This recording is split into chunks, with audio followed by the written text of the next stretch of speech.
AITA for forcing my fiancé into cutting off his late wife's family. I, 25F, am getting married to my fiancé, 29M, in May. When we first got together, he told me that he was married from 20 to 22 years old to his high school sweetheart. We met when he was 25, but she passed of sepsis from a botched surgery. He didn't cope well and stayed in contact with her family, namely father and two sisters, 19 and 24. It was a soft spot for me for a while at the beginning because there was so much history they had that we would not have, and it was tough knowing that she was all around him. I never told him and decided to work through it on my own, especially with the fact that he would often spend time with her family during our relationship. Her birthday, their anniversary, and anniversary of her death, he'd spend the day with her family. It was uncomfortable at first knowing the man I loved was reminiscing about love he had with someone else, but I kept trying to see it from his perspective, and the last couple years I am completely secure in our relationship, and it doesn't bother me much anymore. Well, he proposed this time last year, and I was over the moon. I love this man with all my heart, but I recently learned that he never told them that we got engaged. I've been trying local coffee shops the past few months rather than my usual run and tried a new one. His LW's, editor's note, late wife, sister worked there, and other than being awkward, she did a double take of my engagement ring and looked really unhappy. I didn't mention it and left. My fiancé told me that she kept messaging him on social media about it, and I wasn't happy that he kept it a secret. He apologized and was very depleted by it all. He said that he didn't want to hide me, but he didn't want to hurt them either, and that both of us were a huge part of his life. I understand that and let him off the hook slightly, just told him to be upfront with them from now on. That was that. At least I thought so.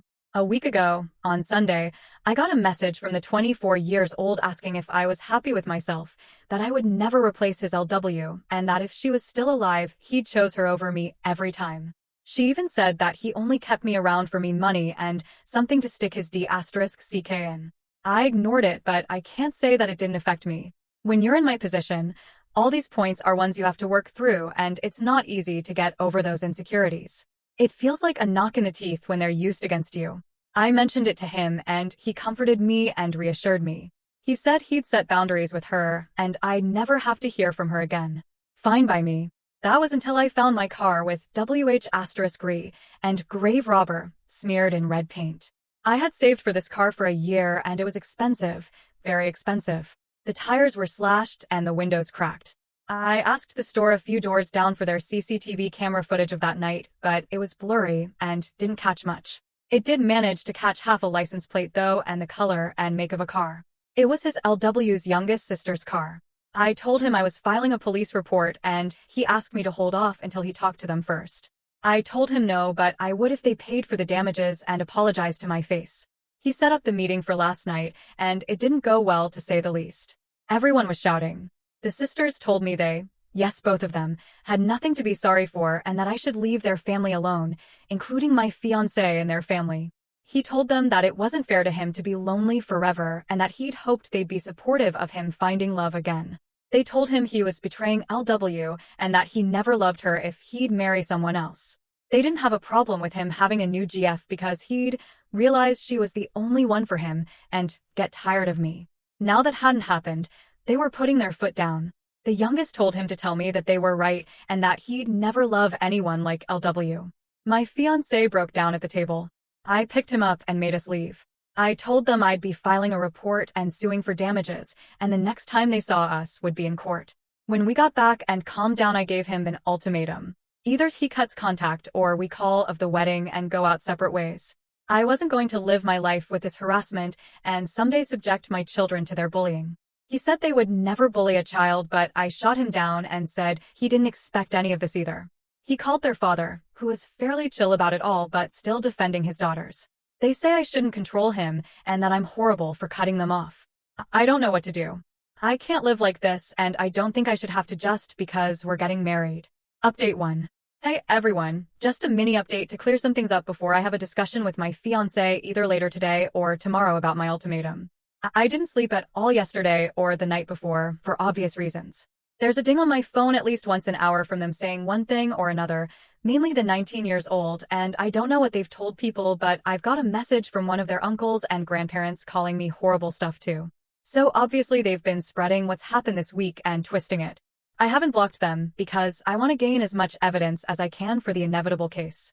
Regardless of any outcome with my fiancé, I will be suing and filing a criminal case for harassment and vandalism and looking for a restraining order. I just haven't had the mental fortitude to do so yet. I'm hoping my fiancé will help me. I haven't spoken to my fiancé since the argument at the table, other than to tell him they go or I do. It was my choice to give him a couple days space to come to terms with everything, and I will contact him when I'm ready. All of this, from the first message till now, has been a week. It's a huge weight to contemplate leaving people you've known for 15 years and who you grew up with. He did set hard boundaries with the sister from the coffee shop as I've seen the messages. He said, paraphrasing, "You have no right talking to Opie at all if this is how you're going to behave. She doesn't deserve this and you've gone too far. Why are you being like this?" And she responded with more name-calling and back and forth. He ended by saying not to message me again and to make sure everyone else does the same. I was happy with that. At this point, only one person in that family had an issue, to my knowledge, so it was silly to have him cut all of them off.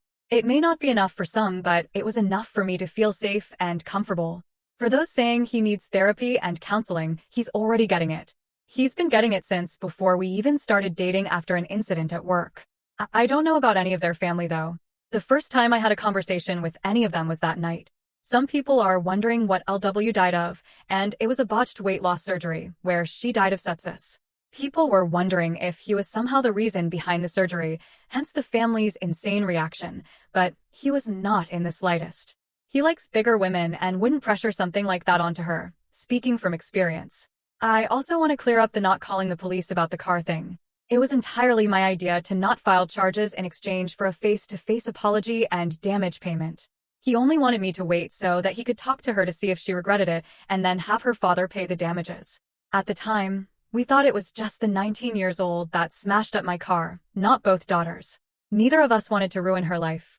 When I found out it was both of them, it was full steam ahead. Thank you all for your messages, and hopefully I'll have a positive update for you tomorrow. Edit. I chose for him to take this space apart. It's not him being indecisive. I said to take time and that I'd reach out so that his decision is thought out. It's for me. I don't want to be chosen only to be 3 kids down the line and stuck in a resentment-filled marriage. It's for me. Please understand that. Update 2. Well, what a wild morning I've had. My fiancé came over bright and early this morning, and I've never been so damn tired. You may want to take a seat because this will be long. Sorry in advance. First of all, I want to set the record straight here. A lot of people are coming for my fiancé over not cutting them off from the get-go, which I don't think is fair. He's a very mild-mannered, calm, and calculating person, and that's who I always knew he was. Nothing has changed. If he had been Rocky Balboa and flipped the cafe table shouting obscenities, he would not have been the man I fell in love with. He did exactly what I expected him to do and exactly what I was comfortable with. You may be attracted to other things in men and expect other things, and that's awesome, but not me. Update. I texted him saying I thought it was time to discuss this, and he was back at home not a half hour later. He'd been staying with a friend the couple nights we had no contact. We sat on our bed to talk because my back is sore from all the packing and I wasn't gonna force myself to sit at the table. Before we even got to talking, he asked if we could cuddle for a minute. It definitely took some of the weight off and we were able to talk like a couple and not awkward strangers because, regardless of some people's beliefs, we do love each other, and it took me a very long time to feel confident in that fact. Before anyone calls me a doormat again, no, I was still sure I would stick to my ultimatum. The first thing I asked was if he felt he had enough time to make his decision, and he said he didn't need time. He was very shocked and bewildered at how so much could change in just a week and how everything he knew was shook up that he couldn't think and went numb. He did apologize that he didn't take a more defensive stance at the cafe, and he doesn't want to make excuses for it. An explanation was that he genuinely didn't expect such a vitriolic response. He hid the engagement because he knew they weren't over LW's death and would be upset at the news. It wasn't like I would feel upset by them not knowing, which I wasn't really. He's known these girls since before they were in double digits, and he would never have thought them capable of it. It came so far out of left field that he froze. I asked him if there was any possibility that either of them had a thing for him, and he looked very confused and disturbed. I said how I've had people tell me it's not uncommon for siblings to do this after loss, and he thought on it. Turns out you were right. He said the 24 years old, about 8 months after LW's death, made a move and tried to kiss him. He immediately left and told her mother about it. Mother and father are divorced now but weren't then. She was a minor at the time and messaged him saying she would be 18 soon, so it wasn't a big deal. Her mother made her see the school counselor and didn't allow her to be alone with him for a while. It was years ago, so he'd forgotten it even happened. He said he was sure that wasn't the case now because it had been so long, but I'm not so convinced. Not that it matters anymore. He opened up his Facebook and gave it to me to read. 24 years old had been messaging him, which he ignored. She ranged from telling him off to crying and saying how betrayed the family was to trying to manipulate him against me. He said he was sure that he needed to put them behind him and had been thinking it on and off since he proposed, but couldn't bring himself to do it. After this week, the fire was lit and he knew what he had to do. It was all just abstract until suddenly it was very real. He asked me how I've been coping and I told him. I felt like I'd done everything right, but somehow things turned out worse than if I'd been the jealous type and stopped their contact at the beginning. I tried to be understanding and put in so much effort to be secure in myself and our relationship, only for everything I worked on to be thrown in my face like I was a mistress that was cheating with him. He didn't blink the entire time and just listened. He said he should have been more observant and realized I was struggling with this so that he could help me, but I've always been the strong one, so he neglected to, and he'll do better. As I've said in a few comments now, his parents had him in their late 40s and are retired. He hates to involve them in negativity, but I was stunned when he said he's been talking to them about this since the first Facebook message. They were very understanding, but his father took a tough love approach. He said the best quote I think I've ever heard. "Get your act together before the jig is up." They offered to come stay for a while and help us move. I don't think that's necessary, but I really appreciated the thought. On the subject of moving, I made it clear that I would not be living in this house any longer than I had to, and he completely agreed. His parents offered to find us a place in their state if we wanted to have more of a support network, and I'm honestly considering it after all this. They're only a state away from my own family, so we'd be a lot better off. His job is remote, and I should be able to find work there easily enough. I've been in contact with a friend who's a mechanic and they've quoted me between 1-2K for the damages, but that's a net cost estimate as a discount. A few people have said to get a real statement and to shop around. The real cost is between 4-5K, and that's just for the noticeable damage. My friend thinks they've done something to the engines, so thank God I couldn't drive it anywhere. He thinks I may be entitled to a replacement car altogether. If so, I will be sure to sue for it, and that's not gonna be cheap. After all the emotional things were discussed, he mentioned, when would I be comfortable enough to go to the police? I made clear he was okay with that, or I'd go on my own. He said, the surest I've ever seen him, that this is what needed to be done, and he wasn't going to let them continue.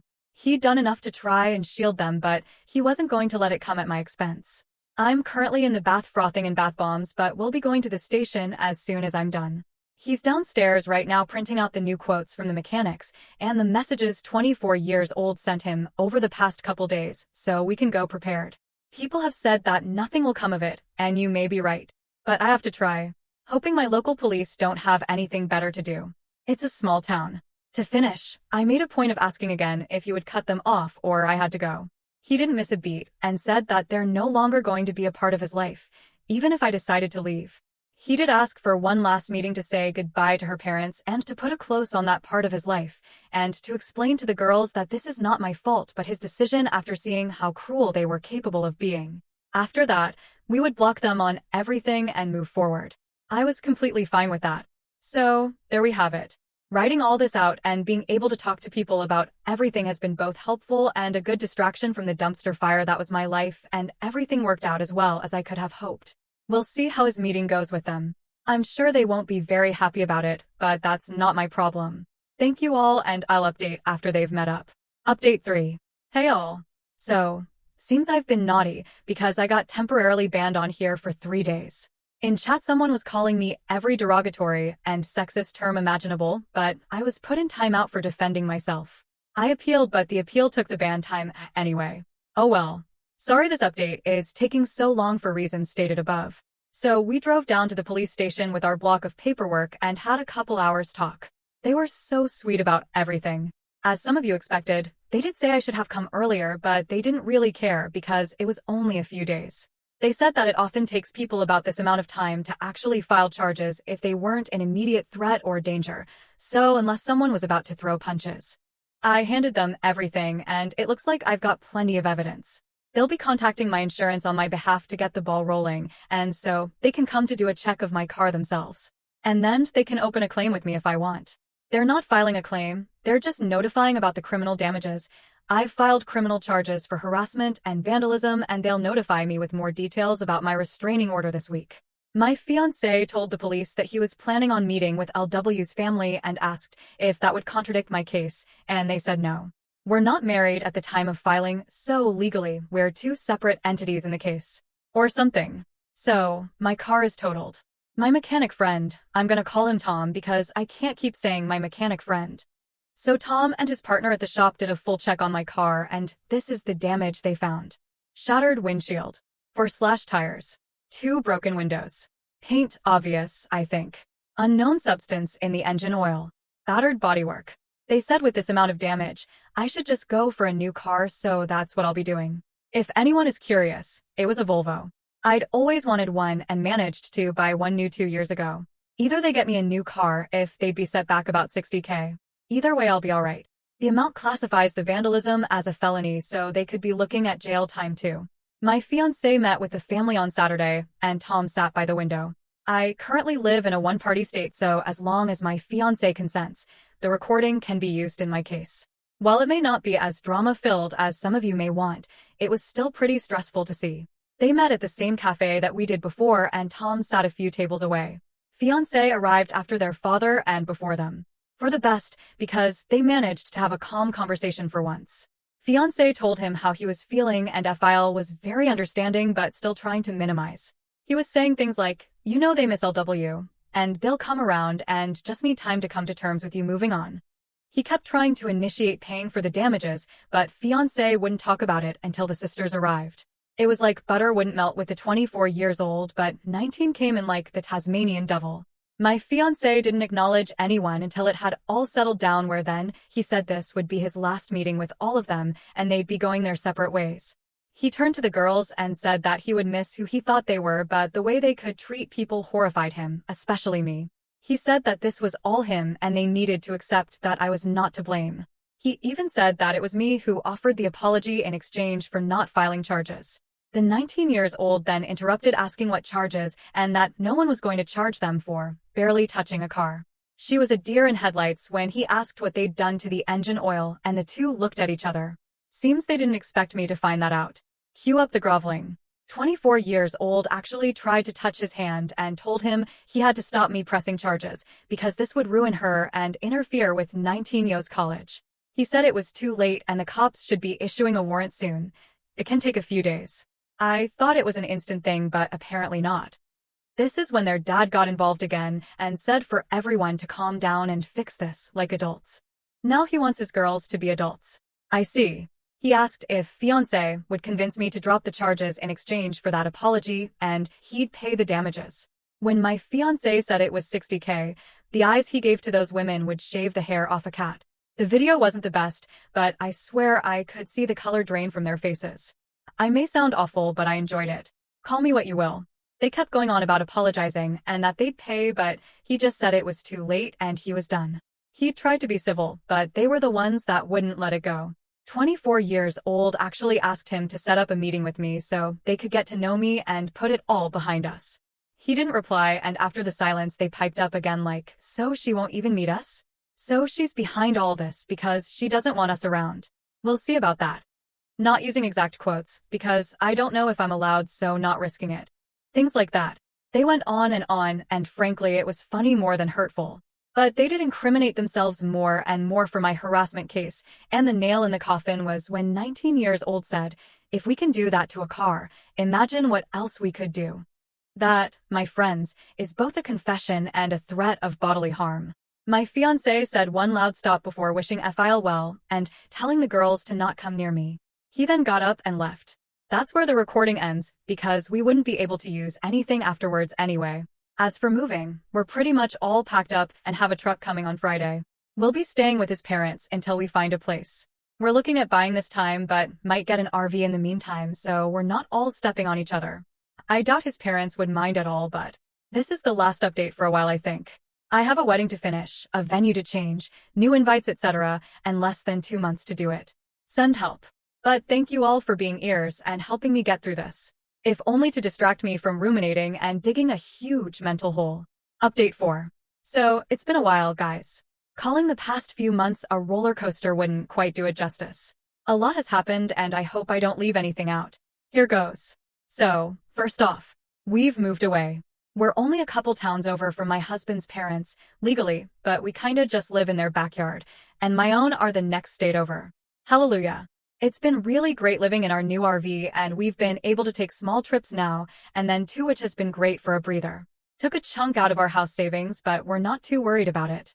Looking for a house has been fun too. I can't speak to what might have happened, but by a stroke of luck, the warrants came through the day before our moving day and the sisters spent the whole move in police custody. I'm sure it was not as formal as cuffs and interview rooms, but I like to imagine it that way. So we didn't have to deal with any drama that for sure would have happened otherwise. As I said before, we didn't block them because we wanted to keep the line open for more evidence, and boy was that a good idea. 19 years old has only now stopped sending me messages. Started off pleading and hoping for a meetup, then went on to calling me names and such for trying to ruin her life, but the past few weeks have been pure rage, which has been draining if entertaining. She says she'll find me and I'd better watch my back, blah blah blah. My printer has been working overtime, as you can imagine. So many receipts to give my lawyer. 24 years old is still working on my husband, but it reached a head a few days before the wedding. We should have changed the dates, but it just wasn't feasible. We had family from all over that had taken time off work, and we really wanted everyone there after all that happened. She tried to call my husband over a dozen times and actually left 2 voicemails. She was crying and hyperventilating, saying how she didn't want to lose him. For those of you who said she still had a thing for him, ding dong. My husband listened to the voicemails with me and she just rambled. It was actually quite sad. She said that she always thought they would be together because they've been through so much together and it felt right. She blamed him for leading her on and making her fall for him only to choose someone else that he hardly knew. She even said she felt replaced, which made me uncomfortable. All of this all the while degrading him for betraying his LW by moving on at all. I genuinely do not understand her logic. As for my car, we found out what the unknown substance was. It was antifreeze. The entire engine was written off and, with everything else, my insurance launched a case against them for the cost of a new car.